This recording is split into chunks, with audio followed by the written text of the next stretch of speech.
पिछले 24 घंटे की बात करें तो इजराइल ने गाजा पर करीब 500 से अधिक हवाई हमले किए। अब इस हमले में 700 से ज्यादा लोग मारे गए। आपको एक बार मैप के जरिए बताते हैं कि गाजा में अभी फिलहाल क्या चल रहा है। हम आपको बताएंगे बॉर्डर के हर शहर, ज्यादातर गांव से हमने आपको रिपोर्ट दिखाई है, गोला बारूद हमला दिखाया है, रॉकेट्स दिखाए हैं जो होता है। लेकिन आज आपको मैप के जरिए समझाएंगे, ये इजराइल का मैप है, इसके जरिए हम आपको समझाएंगे कि कहाँ है गाजा, कितना छोटा है, किस नाम से जाना जाता है, कैसे बॉर्डर लगता है इजराइल का। लेकिन पहले आपको मैप के बारे में बता दें ताकि आपको समझने में आसानी होगी। ये इजराइल का मैप है। भारत में एक ही ऊपर से नीचे तक पूरा मैप दिख जाता है, भारत का हो या किसी राज्य का हो, लेकिन यहाँ दो हिस्सों में बटा है। यहाँ से इजराइल शुरू होकर ये एरिया से नीचे तक यहाँ आया है और नीचे का हिस्सा यानी दक्षिण का हिस्सा यहाँ दिखाया गया। ये देख सकते हैं, ये दक्षिण का हिस्सा दिखाया गया। कैमरा पर्सन करम आपको दिखा रहे हैं गाजा। देखिए यहाँ पूरा ये गाजा है, ये कह सकते हैं साउथ, ये भूमध्य सागर के पूर्व में है गाजा। इधर यहाँ मिस्र है, इधर मिस्र है, ये राफा बॉर्डर है जिसका आपने नाम सुना। लेकिन इजराइल की बॉर्डर कैसे लगती है, यहाँ से लेकर ये लाइन जो है जा रही है, जो आपको देख रहे हैं, ये यहाँ तक, यहाँ मिस्र है।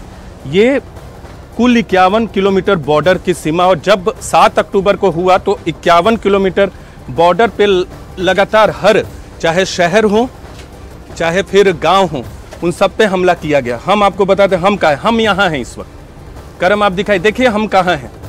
ये एसडेरोड देख रहे हैं, एसडेरोड से भी अंदर है, महज 800 मीटर से लेकर 1 किलोमीटर की दूरी पर हम गाजा के सीमा से। हमला हुआ तो उस दिन इन सारे जगहों पर हमला किया, यहाँ से लेकर पूरे बॉर्डर पे हर जगह कत्लेआम मचाया गया। और बार बार इजराइल कह रहा है कि इस इलाके में जो रहने वाले लोग हैं वो इधर की ओर भागे, नीचे की ओर भागकर खान यूनिस की तरफ जाए, राफा की तरफ जाए, ताकि इस इलाके में जब हमला करे, क्योंकि जो बॉर्डर है गाजा के, जो हमास के आतंकी यहाँ से गोले छोड़ते, मिसाइल छोड़ते, यहाँ से इधर छोड़ेंगे, एस्केलॉन पे छोड़ेंगे, अशडोद पे छोड़ेंगे, तेल अवीव पे छोड़ेंगे, और इधर के एसडेरोट, इन सब पूरे बाउंड्री एरिया पे छोड़ते हैं। तो कोशिश है इजराइल की कि इस नॉर्दर्न एरिया को पहले तबाह बर्बाद किया जाए। प्रधानमंत्री नेतन्याहू ने और हमारे एक सवाल के जवाब में, न्यूज़ 18 इंडिया के सवाल के जवाब में कहा है कि इस इलाके में ग्राउंड इन्वेजन होगा, और ग्राउंड इन्वेजन इधर से होगा। हालांकि ये आधिकारिक तौर पे नहीं कहा गया, लेकिन इधर से भी घुसने की कोशिश करेंगे, इधर से भी घुसने की कोशिश करेंगे।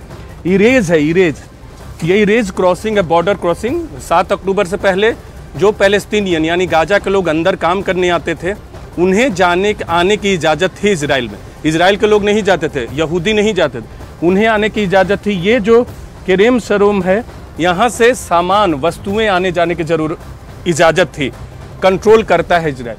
लेकिन इजराइल ने दोनों ब्लॉक कर दिया है, ईंधन, खाद्य और मेडिसिन को ब्लॉक कर रखा है, और राफा बॉर्डर से अब जा रहा है। तो ये पूरा का पूरा मैप के जरिए हमने आपको समझाने की कोशिश की, इजराइल के मैप के जरिए। बहुत छोटा सा देश, भारत में बहुत ऐसे कम राज्य हैं जो इजराइल से छोटे हैं।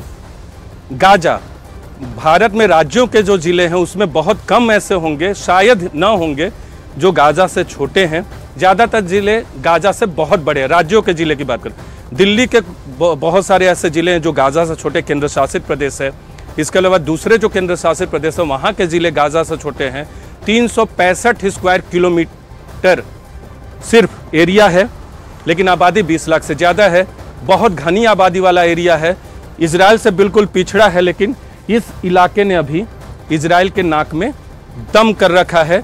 इसी को ओपन एयर प्रिजन कहते हैं, जिसे हमने वहाँ से बताया है, इजराइल गाजा बॉर्डर से, जहाँ युद्ध चल रहा है और सेंसिटिव एरिया है। लेकिन मैप के जरिए हमने आपको बताने की कोशिश की कि कैसा है गाजा, इजराइल से कैसे जुड़ा हुआ है।